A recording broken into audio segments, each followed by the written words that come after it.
Здравствуйте, друзья!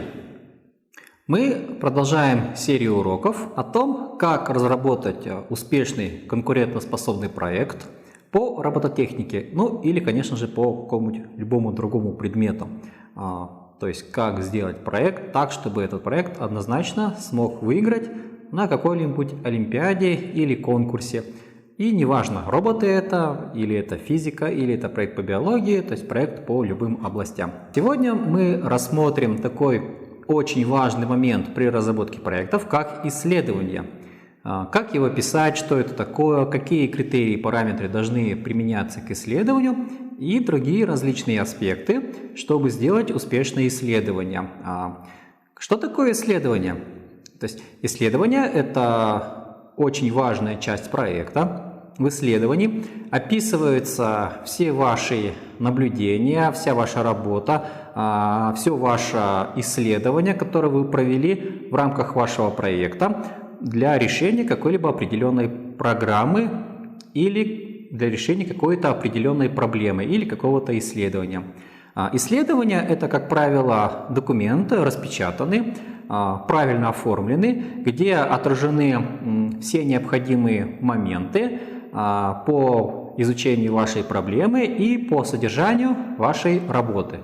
Но прежде чем мы начнем изучать, как правильно писать исследование, очень важный момент, который нужно учесть. Это, как я уже говорил на прошлом уроке, это нужно вам сначала определиться с олимпиадой, с мероприятием, в котором вы будете участвовать.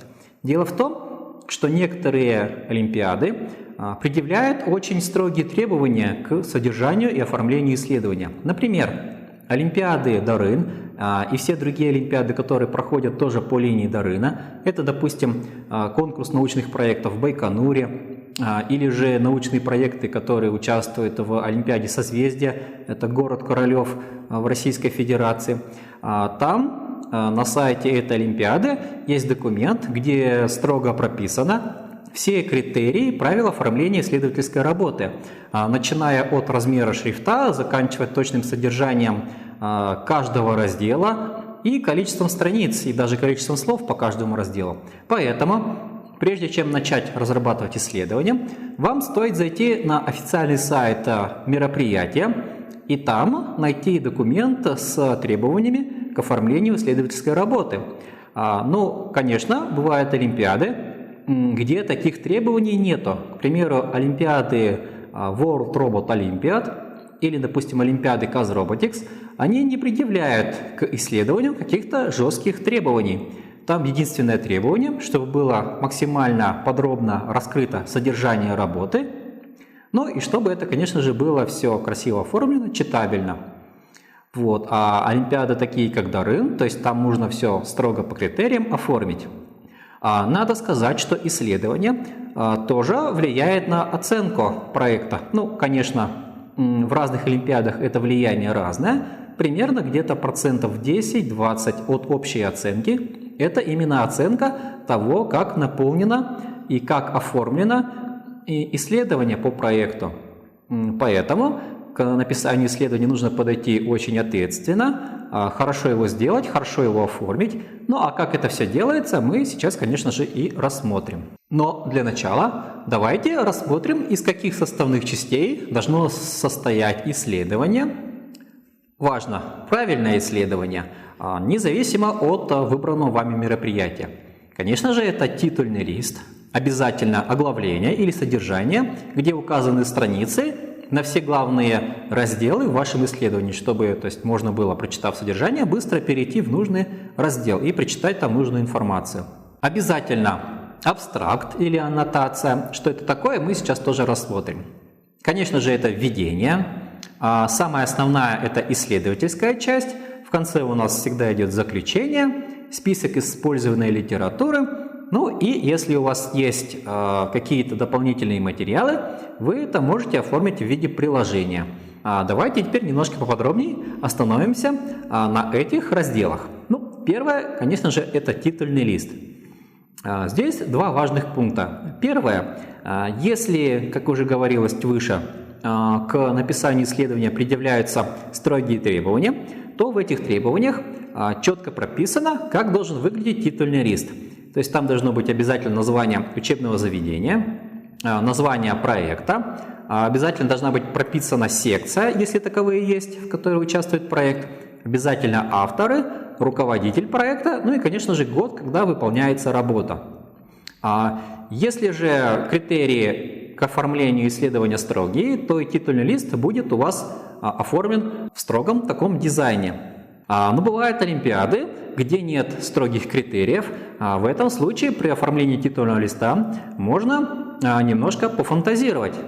Конечно же, главные элементы обязательно нужно указать, но оформить титульный лист можно в каком-нибудь произвольном, свободном стиле. Здесь такой момент. Дело в том, что прежде чем проходит олимпиада, судейский состав обычно всегда изучает исследования по каждой команде с целью более подробно, предварительно ознакомиться с содержанием проекта всех команд. И здесь нужно постараться так, чтобы судейская коллегия запомнила ваш проект. И одним из инструментов для достижения этой цели как раз-таки и будет интересно, красиво оформленная исследовательская работа.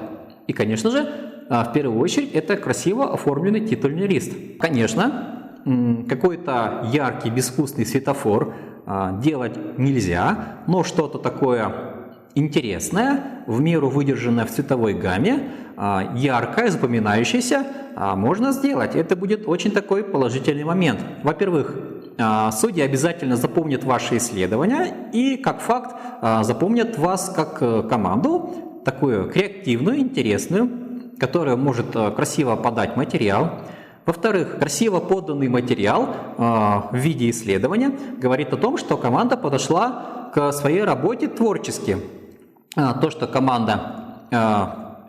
команде интересно работать над проектом, то, что ребята разносторонние, творческие, и они смогли придумать вот такое вот красивое оформление для своей работы. Ну, возможно, что судьи могут подумать, что и проект тоже является интересным, красиво оформленным, где ребята и к проекту тоже подошли творчески.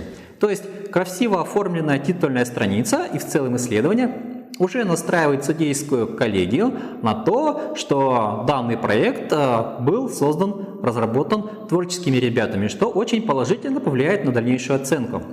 Дело в том, что именно оценка проектов – это все-таки немножко субъективная оценка. Когда мы говорим о соревнованиях, конечно же, там все объективно. Если робот выполнил все задания и пришел к финишу быстрее всех, то однозначно он победил.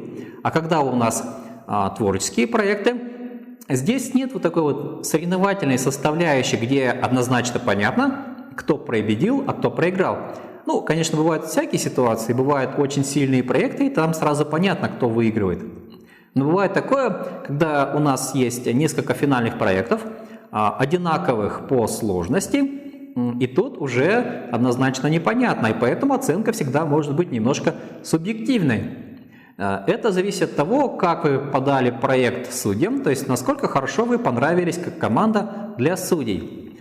Конечно же, судьи – это люди профессиональные, они всегда оценивают исключительно с объективной точки зрения, и даже такие вот субъективные моменты всегда оцениваются максимально объективно. Но все равно момент эмоциональной подачи материала очень важен, потому что, хотя и судьи оценивают все объективно, все равно какие-то команды более яркие уже имеют более выигрышную позицию в равных обстоятельствах. То есть, когда все команды одинаковые, но команда, которая подходит к делу более творчески, которая показывает позитивный настрой в работе и в показе, они все равно выглядят более выигрышно, потому что судьи видят, что вот эта вот команда, она старается, и даже если у них что-то недоделано, что-то сработало неправильно, какие-то есть отрицательные моменты, видно, что команда, она в дальнейшем все это учтет и исправит, потому что ребята творчески подходят к заданию. То есть вот такой вот момент по титульному листу. То есть обложка, она тоже очень важна. Если у вас нет строгих критериев к оформлению, постарайтесь обложку сделать как можно интересней и более такой творческой. Далее, ну, с оглавлением здесь все понятно. А вот абстракт или аннотация, что это такое? Это очень краткое описание всего содержания вашей работы. Обычно рекомендуется использовать не более 250 слов для аннотации. Это нужно, чтобы любой человек открыл аннотацию, ее быстро прочитал и сразу же понял, о чем идет речь в вашем проекте. Поэтому в аннотацию кратко включают цели исследования, гипотезу. Это то, что вы предполагаете сделать с помощью вашего проекта. Этапы и процедуры исследования тоже кратко, буквально 1-2 предложения. Методику эксперимента, новизну вашего проекта и кратко результаты и выводы по вашему проекту. И также еще обычно указывают область практического применения вашего проекта. Аннотация обычно всегда делается на 3 языках, чтобы представители из любой языковой группы смогли прочитать и понять, о чем идет речь в вашем проекте. После аннотации идет следующий раздел – это введение. В введении уже более подробно раскрываются некоторые моменты по вашей работе. Это актуальность вашей работы. Здесь желательно более подробно расписать, в чем актуальность вашей работы, то есть в чем ваша работа полезна для решения какой-либо задачи или какой-либо проблемы, или для проведения какого-либо интересного исследования, которое в будущем поможет человечеству развить какую-то определенную сферу науки или техники. Также подробно расписываются цели и задачи вашего проекта, и также указываются методы решения этих задач, то есть какими методами вы решаете поставленные задачи. Рекомендуется введение писать не более 2 страниц. Но здесь имеется в виду стандартный, то есть 14 шрифт текста, и чтобы текста было не более 2 страниц. Это нужно, чтобы было читать неутомительно, потому что, когда проходит Олимпиада, всегда участвует большое количество команд и, соответственно, также много исследований. И у судей физически недостаточно времени, чтобы читать очень большие исследования, поэтому желательно информацию подавать коротко, но конкретно, то есть четко, по пунктам, то есть у нас вот это, и в таких-то проблемах мы разбираемся, и такие-то методы у нас есть. То есть четко и конкретно. И мы подошли к основной части вашего исследования. Эта часть основная и по смысловой нагрузке, и по объему материала, отраженного в ней. Это исследовательская часть. Здесь отражается суть всей вашей работы, то есть основное содержание вашей работы. Исследовательскую часть можно разделить также на 2 параграфа, то есть на 2 части. Первое – это анализ предметной области. Здесь мы изучаем проблему или изучаем необходимость проведения какого-то исследования, а также здесь мы изучаем то, что уже было сделано другими учеными или другими исследователями по решению данной проблемы. И вторая часть – это содержание проведенного вами исследования. Здесь вы пишете все пункты, все моменты по исследованию, проведенному в рамках вашего проекта. То есть здесь у нас указываются методы исследования, содержание исследования, результаты, полученные в результате исследования, указываются другие различные материалы, то есть чертежи, графики, фотографии, рисунки, схемы, возможно, какие-то опросы, анализы и так далее. То есть у нас есть вот 2 такие части. Сегодня на уроке мы подробно рассмотрим часть анализ предметной области. Что здесь указывается и для чего это нужно, и как это должно быть написано и оформлено. Анализ предметной области. Эта часть вашего исследования должна была начать разрабатываться еще на этапе, когда вы только выбирали вашу тему. Помните, на прошлом уроке, когда стоял вопрос, как выбрать тему, мы говорили о том, что вы при изучении темы изучаете предметную область, то есть изучаете конкретно, что из себя представляет какая-то определенная проблема. Вы читаете разные статьи в интернете, то есть просматриваете ролики на различных ресурсах, и в то же время вам уже нужно сразу сохранять ссылки на эти статьи, а возможно даже целиком копировать блоки текста из этих статей и сохранять это в отдельном документе. потому что все эти материалы подойдут в ваше исследование как анализ проблемной области. То есть, ребята, смотрите, мы придумаем какой-то проект. Допустим, проект по изучению, к примеру, космического мусора. У нас есть проблема. Космический мусор, что это такое? И мы должны, используя все доступные у нас ресурсы, как в интернете, так и, допустим, в библиотеках, книжки, мы должны полностью изучить эту проблематику. Что такое мусор? Ну, это космический мусор, это, конечно же, только пример. Откуда он появился, какое его количество, какая его опасность, как можно уничтожить этот космический мусор. То есть вы читаете разные статьи и берете выдержки из этих статей с основным ключевым моментом по каждой из статей.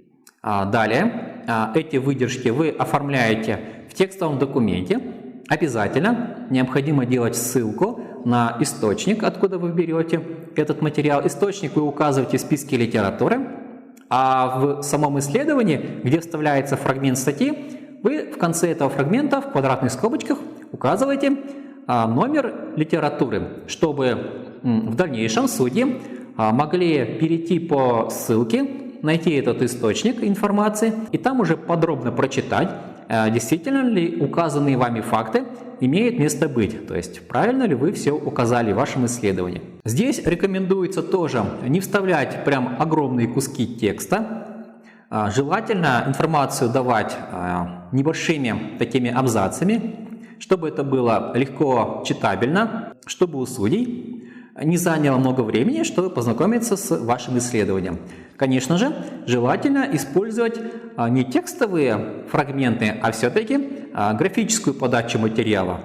То есть очень хорошо смотрится различная инфографика, то есть отображение каких-либо фактов или какой-либо статической информации в виде различных рисунков, схем и таблиц. Во-первых, это дает наглядность, во-вторых, это дает легкость понимания, и в-третьих, очень важно, это дает такой эффект заинтересованности. То есть человек, когда изучая литературу, всегда первым делом обращает внимание именно на картинки, схемы и графики, а уже потом на текст. И то есть, глянув на картинку, на схему, можно легко вникнуть в суть содержания материала и понять, о чем здесь говорится. То есть, какая проблема используется и какие результаты по изучению этой проблемы вы смогли найти в интернете. То есть вы это все предоставляете в виде вот таких вот схем и графиков. Еще есть один такой момент важный. На многих олимпиадах материалы, они проверяются на плагиат, то есть на то, были ли ваши исследования скопированы откуда-либо и выданы как собственные исследования. Поэтому, чтобы при проверке на плагиат у вас не возникло проблем, вам обязательно нужно делать ссылки на все источники и все ресурсы. То есть ссылки нужно делать правильно. В этом случае при проверке на плагиат специалисты посмотрят на ссылки, пройдут на ресурсы, и ваша статья пройдет проверку на плагиат, то есть она окажется вполне приемлемой в плане того, сколько материала вы взяли с интернета и сколько материала вы написали самостоятельно, проведя собственное исследование. Следующая часть анализа предметной области – это необходимо найти информацию в рамках вашей проблемы о том, как эта проблема решалась другими специалистами или другими учеными. Или же, если у вас проект исследовательский, где нет какой-то определенной проблемы решаемой, а есть только лишь исследование какой-то новой области, вы также находите информацию о том, решался ли вопрос об этом исследовании ранее, то есть проводилось ли подобное исследование до вас, и как это исследование было проведено, и какие результаты они получили. Это очень важно, потому что у вас могут результаты отличаться, и вы можете провести анализ ваших результатов и тех результатов, и это поможет более правильно интерпретировать результаты исследования. Но давайте рассмотрим, если у вас проект решает какую-то определенную проблему. Естественно, что эта проблема уже была поставлена ранее перед другими людьми, перед другими учеными или инженерами, работающими в этой области, и возможно, что эта проблема каким-то образом уже пыталась решиться. То есть возможно, что инженеры каким-то образом пытались найти решение для этой проблемы. Вам нужно найти информацию о том, как эта проблема решалась ранее.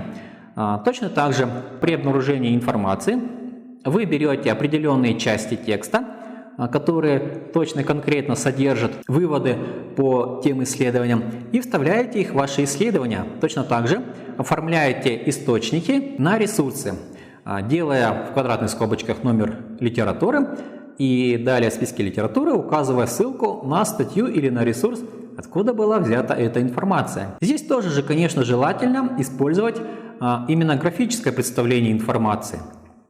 Используйте инфографику, схемы и, что самое важное, обязательно прикладывайте, оформляйте различные изображения того, как выглядели какие-либо приспособления, инструменты или механизмы для решения данной проблемы другими людьми.